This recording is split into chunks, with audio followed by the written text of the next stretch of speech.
Yeah. He don't pay rent, but he owns the place.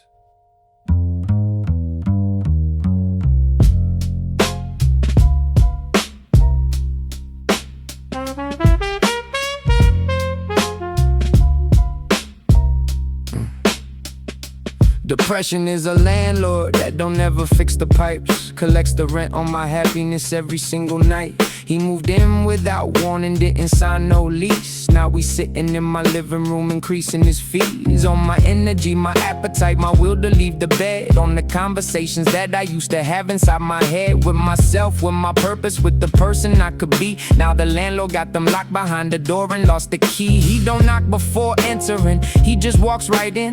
Makes himself at home in the space beneath my skin. And he rearranges furniture, turns the lights down low, and tells me that my guests ain't welcome. Tells me not to go outside where the sun is, where the people are alive. He says the world is better off if I just stay inside. And I believe him sometimes, cause his logic is so sound. When depression is the landlord, the eviction's never found. Depression is a landlord living in my home.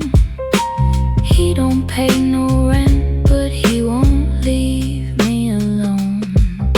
Depression is a landlord and the lease is in his name.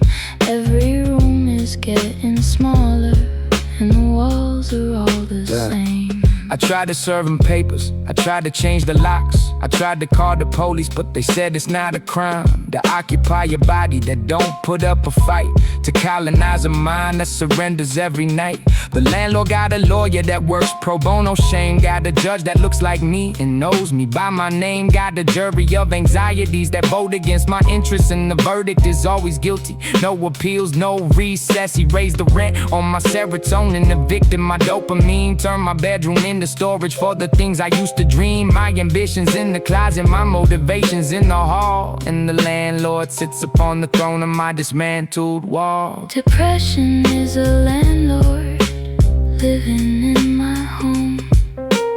He don't pay no rent, but he won't leave me alone. The thing about landlords is they need tenants to survive. Without a body to inhabit, depression cannot thrive. So the question becomes, who is serving who in this relationship of parasite and host? Yeah.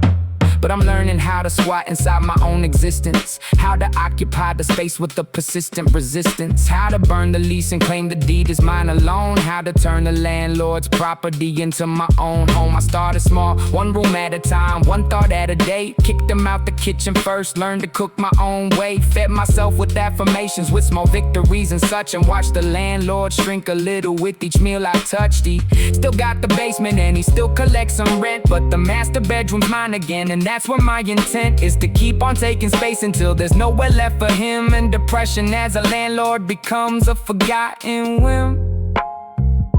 You still got the basement, but I got the key.